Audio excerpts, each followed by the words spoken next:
Hey Smarty family! Today we're diving into a book that's not just a classic in finance, but it's also packed with timeless lessons for all of us. We're talking about The Richest Man in Babylon by George S. Clason. This book has helped generations understand the basic rules for making money and getting financial freedom. In its pages, Clason tells us stories like fables, all set in ancient Babylon, but with lessons that are just as important today as they were thousands of years ago. The idea is simple but strong. Save, invest, and grow your money.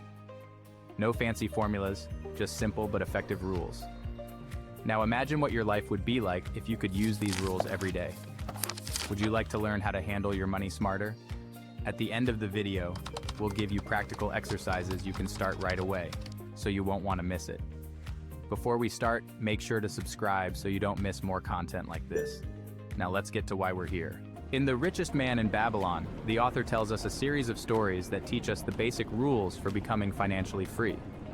Each story features characters who face money problems, but they find a way to succeed by following some key principles. The first rule Clason teaches us is pay yourself first. This idea might seem simple, but it makes a big difference.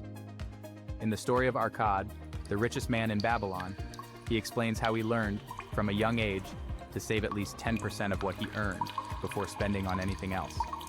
Can you imagine if every time you got money, you put aside 10% for yourself? Even though it might seem hard at first, this small change can have huge effects on your money future. Arcad didn't spend his money on things he didn't really need. Instead, he put it into a savings account. Over time, that small amount grew and made even more through smart investments. Now imagine that all the money you get, whether from your paycheck or a project, you divide it the same way. First a part for yourself, before paying for anything else. Do you dare to try it? This rule makes us think about something important. How would you like your money to work for you, instead of you always working for it? It's a first step that, if you do it, can change how you see money. But it's not just about saving. You also need to learn to invest. Arcad teaches his friends that saved money should grow. The difference between someone who only saves and someone who invests is that investing makes more money, while just saving isn't enough to grow a lot. Have you ever thought about what you could invest that 10% you save into? Investing in property, education, or your own business are just some ideas that could start working for you. In this second part, the book continues with more basic principles that will help us get rich. But here we start talking about how to make smart money decisions. One of the main ideas Clason shares with us is seek wise advice.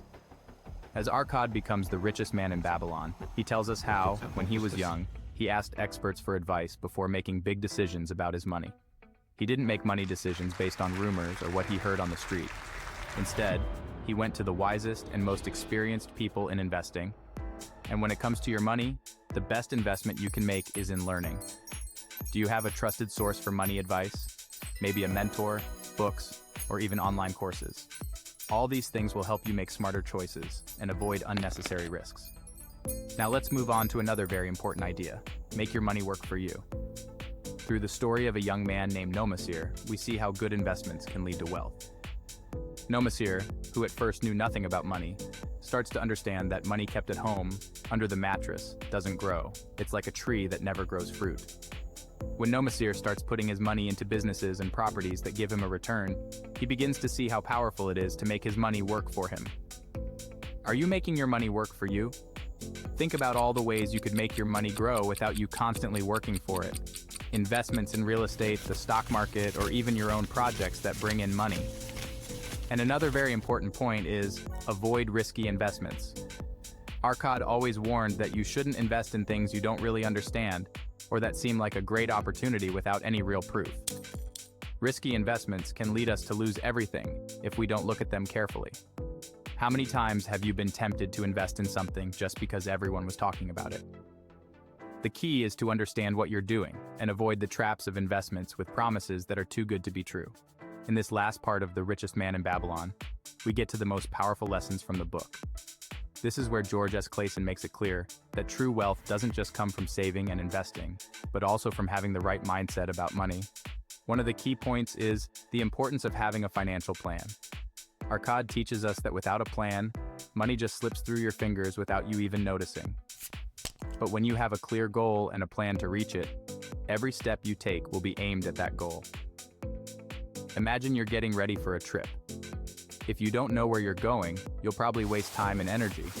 But if you have a clear destination, you can make the right choices every step of the way. The same goes for your finances. Do you have a financial plan for the next few years? If not, it's time to sit down and set your goals. Do you want to buy a house, save for retirement, or build an emergency fund? Being clear about your goals will give you the power to make smarter decisions. Another key principle Clason talks about is the importance of perseverance. The path to wealth isn't easy or quick, and sometimes it can be tempting to give up when things aren't going so well. However, what sets apart those who truly succeed is their ability to stay focused and keep going, even when things don't seem to be working right away. Have you ever thought about giving up on a project or financial goal because it seemed too hard? Remember that perseverance is key, and difficulties are just a part of the journey to success. Finally, the last big principle of the book is enjoy what you have while building more. While it's important to be smart with your money, it's also important to enjoy life. Wealth isn't just about having a lot of money, but about finding a balance where you can live happily while still growing your money. Are you enjoying the journey while building your financial future? Money isn't everything, but how you handle it can give you a more complete and free life. And so, we wrap up our journey through The Richest Man in Babylon. As we've seen, the lessons in this book are just as important today as they were in ancient Babylon. Remember, it's not just about saving money, it's about knowing how to make your money work for you. Now, to put everything we learned into practice, I've got some hands-on exercises for you. Pay yourself first. When you get any money, make sure to set aside at least 10% for yourself before paying for anything else. Do this with discipline, and you'll see your money start to grow over time. Make a financial plan. Take some time to sit down and figure out your goals. What do you want to achieve with your money in the next 3, 5, and 10 years? A clear plan will help you make smarter choices. Get financial advice.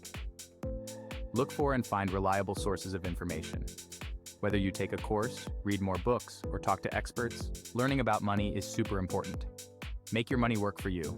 Find ways to invest that 10% you're saving. Whether it's in stocks, real estate, or any other project you're interested in, start learning about investing. Remember, sticking with it is key. The path to financial freedom isn't easy, but it's totally possible. Don't forget to subscribe, leave your thoughts on the book in the comments below, and share this video with someone else who wants to get better with money. I'll see you in the next video, where we'll keep learning and growing together. Until next time, Smarty family.